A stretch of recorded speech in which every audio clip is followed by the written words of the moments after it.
Alright YouTube, so since my review of season 1 of The Boys was a successful video, I have decided to take a trip down memory lane and review the first season of the series Arrow. So, Arrow season 1, I am quite fond of it. I really enjoy this series and I look forward to getting into this review more thoroughly.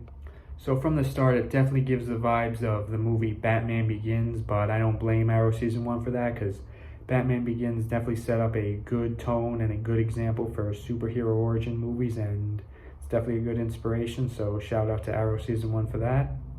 And in Arrow season 1, we see a very fleshed out story of how Oliver Queen became the Arrow, because there are many flashbacks throughout the series. It's kind of almost two series in one, because it's the present day Oliver Queen and Oliver Queen when he first gets stranded on the island and is forced to get stronger and survive, and later down the line becomes the Arrow. I found the flashbacks to be very interesting and quite impressive. So very early on in the series, we see a character named John Diggle, who is Arrow's Oliver Queen's bodyguard, but later Arrow recruits him to be a sidekick, and he learns Oliver's secret that he is the Arrow, which happens very early on, so his thing of no one can know my secret doesn't last super long. From the get-go, we see the Oliver Queen, or the Queen's family mansion, which is a very nice house, but more importantly, we meet Oliver Queen's mother, Moira Queen, and his younger sister, Thea Queen, who are both very interesting characters. So, although Arrow Season 1 did come out in 2012, I don't want to give too many spoilers, or any major spoilers at least, so this review will be kept fairly spoiler-free. I probably should have mentioned that from the start of this video, but if you're watching and you really like how I'm reviewing this so far, don't worry, I'm not going to give away any big reveals, so let's get back on track. Now, the villains of this series are fairly scattered out throughout the episodes. There is really a major villain, and that's the Dark Archer, but, seeing as there are 22, I believe, episodes, they couldn't keep one villain throughout all those episodes. There are definitely a lot of side villains and side plots, which were all very cool and interesting in my opinion.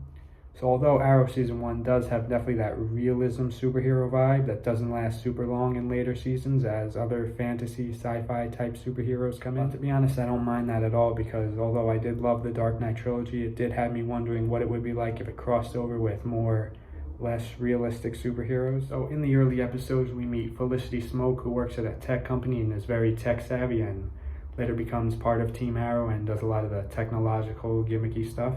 So while Arrow Season 1 is definitely fairly dark and a much more serious series than a lot of the Marvel ones, it does have a lot of funny moments, which was definitely good to break it up a little bit and not take itself too seriously. The pilot episode, the first episode, I guess the pilot episode's a repetitive statement. Anyways, the very first episode of Arrow is a phenomenal episode. It is so action-packed, so compelling, just, overall awesome episode that I'm gonna probably watch after making this video, but yeah, overall, I absolutely love the first season of Arrow, so thank you all so much for watching. I look forward to making more TV series reviews. Goodbye.